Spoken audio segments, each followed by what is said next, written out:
Do you experience symptoms like fatigue, weight gain, feeling the cold, dry hair, dry skin?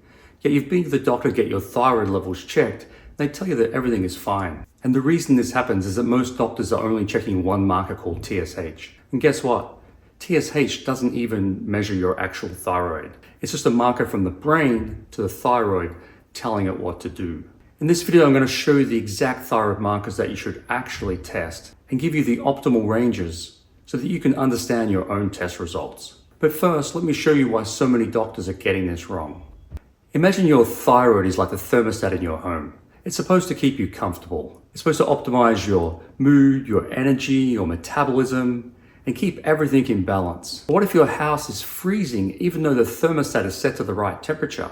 Well, that's exactly what happens when doctors only check your TSH levels. They're looking at the thermostat, not how comfortable you are or what the temperature is of your home. And there's a wide variety in what people like for different temperatures. So before we go through the actual thyroid levels, let's look at the most common signs and symptoms of low thyroid function.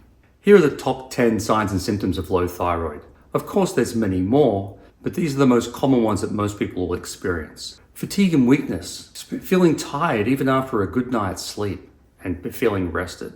Weight gain, or difficulty losing weight or unexplained weight gain, even when you're eating well and have an optimal diet. Feeling the cold, especially the extremities in the hands and the feet.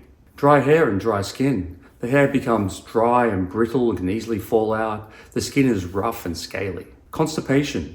Slow motility is a big problem with low thyroid as everything slows down. Depression and mood changes for no obvious reason. This can be caused by many things, but low thyroid is a contributing factor. Brain fog and forgetfulness, memory issues, difficulty focusing and concentrating can be another low thyroid symptom. Muscle and joint pain for no reason, just aches and pains, and also a swollen neck or a goiter. And of course, many of these symptoms can be caused by other problems. That's why it's important to test and to rule out low thyroid as a contributing factor to low mood, constipation, skin problems, hair problems. When checking thyroid function, there's some key markers that you should check. There's other markers you can check too, but these are the most important ones that I think you should do. Of course, you should check TSH. This is the one the doctors check. And while it may not give you the complete story of thyroid function, it's super important to check your TSH levels. As I said, that's the message from the brain to the thyroid to see, it's like a negative feedback loop. If you have low thyroid, TSH levels are going to go up. And if you have hypothyroid, TSH levels can be really low. But sometimes, as I'll explain in a minute, just looking at TSH levels is not enough. So TSH stimulates the thyroid to make T4, and this should also be checked. You can check total T4 and free T4. I think it's most important to check your free T4 levels. And if you're on thyroid medication, this is what they're giving you. They're giving you T4. And so sometimes the doctors will also check TSH and T4 if you're on thyroid medication. But you need to make sure that you're converting T4 to T3. So it's important to check your free T3 levels. Sometimes people can have normal T4, but very low T3. So they still have low thyroid symptoms, even though their T4 levels are normal, and even their TSH may be normal. The other thyroid marker to check that's often not checked by the regular doctors is reverse T3. This is like an inactive form of T3. And when you have high levels of reverse T3 and low levels of free T3, you have all the symptoms of low thyroid, yet the brain just sees there's lots of T3, and so TSH can still be normal, even though the T3 is the majority of that's inactive. And reverse T3 has an important function in the body. It's elevated when people are unwell. So if you have high levels of reverse T3, the answer is not necessarily to take more T3 to try and bring up your T3. You need to get to the underlying cause of why reverse T3 is high. That could be infections, illness, some type of sickness. It's like the body's way of putting on the brakes and slowing you down while you recover. So reverse T3 is like a warning sign that something is not right. The other thyroid markers you should check are thyroglobulin and thyroid peroxidase, or TPO.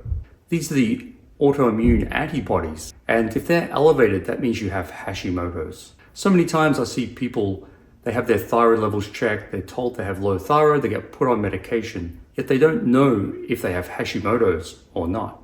And for doctors, it doesn't change their treatment plan. They just still put you on thyroid medication.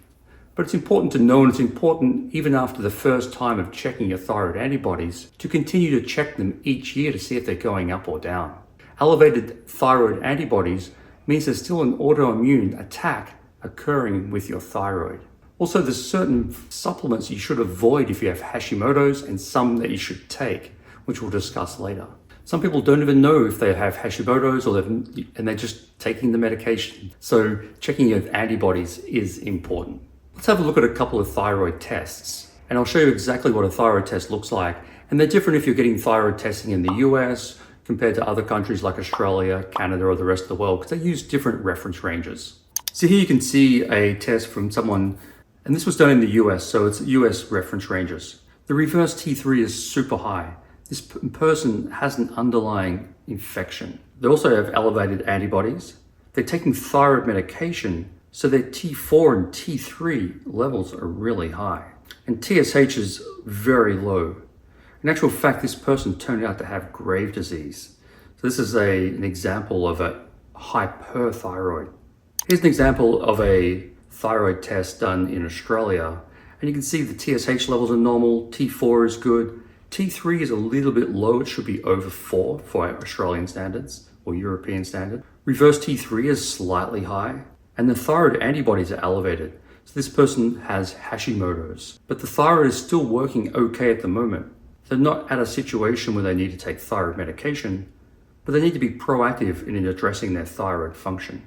Through companies like 𝗟𝗚𝗏𝗘, you can also check your genetic predisposition to low thyroid and hyperthyroid. So here's an example of a thyroid report from 𝗟𝗚𝗏𝗘, and it can show if someone's at a high or low risk of getting thyroid problems. And just because you have a genetic predisposition, it doesn't mean it's going to be a problem. You have to be more aware of, regular testing once a year to check your thyroid, taking steps, looking at, issues that can trigger thyroid problems like gluten, poor diet, high levels of stress, and be proactive in preventing a thyroid problem from occurring.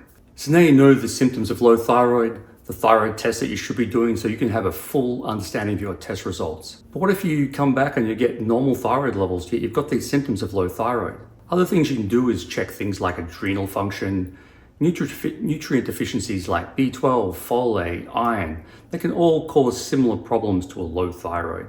So if you want to find out more information about thyroid function, how to test, the foods to avoid, supplements to take, and what supplements to avoid, get the free thyroid guide, which is in the description below. It's a free guide that you can just download and also tell you what you should avoid with low thyroid, especially if you have Hashimoto's. If you have low thyroid, iodine can be very important to help thyroid function, unless your low thyroid is caused by Hashimoto's disease. That's the autoimmune type of thyroid that affects 80+% of people. If you have Hashimoto's, you should avoid thyroid supplements because most of those have iodine in, and iodine can flare up the thyroid antibodies, creating a thyroid storm. So download the free guide, and I'll see you in the next video.